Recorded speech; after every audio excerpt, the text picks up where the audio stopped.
Okay, maybe I'll call you back. Who is more important than your husband? Are you mad? No. So, ọkọ ẹ pè ẹ́, o dẹ̀ rí call ẹ̀, o dẹ̀ wà lórí phone, o dẹ̀ rí sí call ọ̀, o dẹ̀ kú, o dẹ̀ já ẹni yẹn dànù pé kẹ́ni yẹn já ẹ̀mí ara ẹ̀ kúrò, kó bá ọkọ gidi sọ̀rọ̀. Débi tó mọ mi láti máa pè mí. So pé mọ́mí I've been calling my wife, she's not picking the call.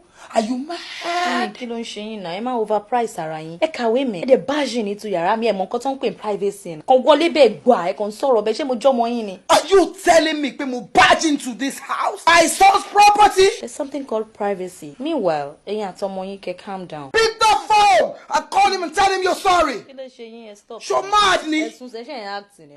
Ṣé lóògùn sẹ́nu ni? Ayé ẹ fẹ́ ta ni? Kí ló ṣe yín? Pé ọkọ ẹ mẹ́ẹ́n. Màmá ṣe fẹ́ gbọ́. Tí mo bá ti ṣetán pẹ̀lú call tẹ bájìn tẹ bá mi tí mo bá èèyàn sọ̀rọ̀. Màá wá pe ọmọ yín tí ò bá ìtì rẹ̀. Àmọ́ tó bá ti rẹ̀ mí, mi ò ní interest láti. Now call his number and tell him that you're sorry. Ṣé fògùn sẹ́nu ni? Call him now! He wants to talk to you. Kí ni? Ẹ tún sún sẹ́yìn kí ló ṣẹlẹ̀? Má fún ẹ̀dá attention. Ṣọmọ yín lè ń bá sọ̀rọ̀. Èmi? Yes now. So ìsìn lọmọ yín mọ̀ pé ìyàwó kan wà níbí. Ẹ wo bíbá ẹ̀. Ẹ̀yin ni kẹ́ take it easy. Ọmọ tí yín fèmí ṣàdélé. Ó sọ mí di Lord of the Rings. Ó fi mí lẹ̀ sínú ilé láti joy. Ó wà lókè òkun. Ẹ̀yin wọ́n ṣe ń pariwo pick your husband's car. Ṣé title lèmi fẹ́ jẹ ni kọ́ lè máa pè mí ìyàwó lé? No, lójú yín sìn ṣé ìyàwó lé ni mí. Are you talking to me? Yeah. Kò ní dá fún ẹ̀ tó ń pè yẹn. Ògún ló máa ta. Now call him. Call him and let me swear for him. Call him now. Mọ́mí ẹ̀ mọ̀ kọ́ tẹ̀ ń ṣe iPhone lẹ́mú dání o. What?